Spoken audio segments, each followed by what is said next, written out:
it's a miracle basically. Live na, real time. Doctors can now peek through our brains using the dye found in Doritos.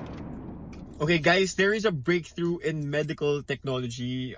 We could say like an experiment that parang it's a miracle basically. Okay, there is a thing called tartrazine found in the dye used in Doritos, Dorito chips, mga Lays, cotton candies, gummy worms, gummy bears. Basically, it's a common food dye that you can find anywhere. The best example for this is Doritos. Basically, this food dye, once you add it, you apply it on your skin, it basically makes your tissues and your muscles transparent.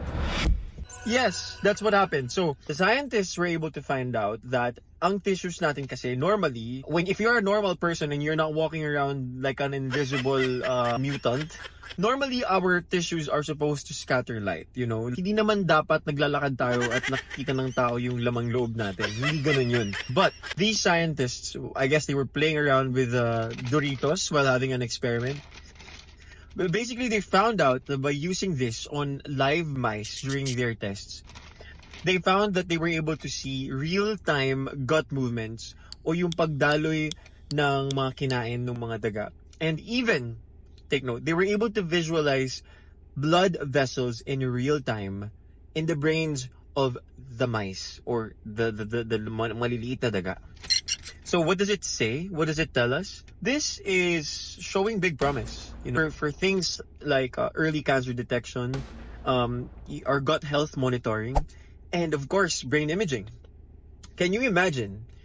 Without the need of surgeries, we can finally see what's going on inside our brains.